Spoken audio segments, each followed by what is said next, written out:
रामदास आठवले साहब आगे बढ़ो, रामदास आठवले साहब आगे बढ़ो। अब सर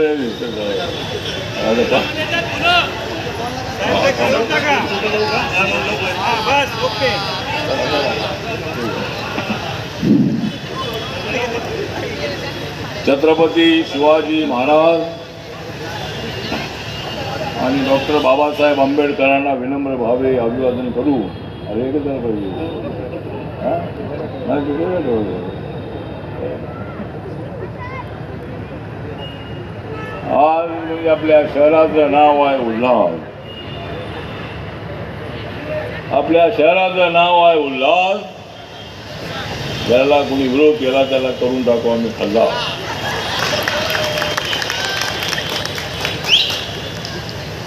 उल्हासनगरचं नाव उल्हास निर्माण करणार अशा पद्धतीचं एक शहर। या शहरामध्ये हिंदी भाषिक, हिंदी समाज, मराठी समाज आणि अनेक साऊथ इंडियन लोक या भागामध्ये राहतात। उल्हासनगरशी माझा अत्यंत जवळचा संबंध आहे। आमच्या भारतीय दलित पॅंथरच्या काळामध्ये वस्तीशी माझा संबंध आलेला आहे। आज या ठिकाणी नाना बागुल यांच्या अध्यक्षतेखाली सभा होत आहे आणि या ठिकाणी आपण सगळे पत्रकार, सगळे नेते उपस्थित आहेत। आपले आमदार कुमार अहिलानी जी उपस्थित आहेत, शिवसेनेचे जिल्हा प्रमुख गोपाळ लांडगेजी, बीजेपीचे जिल्हा अध्यक्ष राजेश वधारियाजी, शिवसेनेचे अरुण अशाम राजेंद्र चौधरी, महेश दादा गायकवाड, आरपीआयचे काकासाहेब खंबाळकर, सुरेश बारसिंग, अण्णासाहेब रोकडे, सुरेश सावंत, दयाल बहादुरे, बाळ भालेराव, मुस्ताक बाबा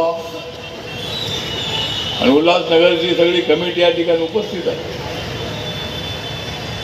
या शहरामध्ये आमचा बौद्ध समाज, दलित समाजही मोठ्या संख्येने राहतो। या ठिकाणी आमचे 7 नगरसेवक, 6 5 नगरसेवक निवडून आलेले आहेत आणि आता ही जी निवडणूक आहे या निवडणुकीमध्ये आमची महायुतीचा या ठिकाणी महापौर झाल्याशिवाय राहणार नाही। पण तो कोणत्या पक्षाचा होईल का आता सांगू शकत नाही। पण Bharatiya Janata party, Shivsena, RPI, Rashtravadi Congress party आम्ही सगळे लोक एकत्रित आहोत। देशाच्या विकासासाठी माननीय नरेंद्र मोदीजी त्या ठिकाणी प्रयत्नशील आहे। कालच रशियाचे राष्ट्राध्यक्ष आदरणीय पुतीनजी आले होते। भारताबरोबर अनेक विषयांवरती अग्रीमेंट झालेला आहे, करार झालेले आहे। दोन्ही देशामध्ये व्यापार अत्यंत चांगल्या पद्धतीने होणार आहे। नरेंद्र मोदींच्या नेतृत्वाखाली आपल्या देशाची इकॉनॉमी 4 नंबरवर आलेली आहे। एका वर्षभरामध्ये आम्ही 3 नंबरवर गेल्याशिवाय राहणार नाही।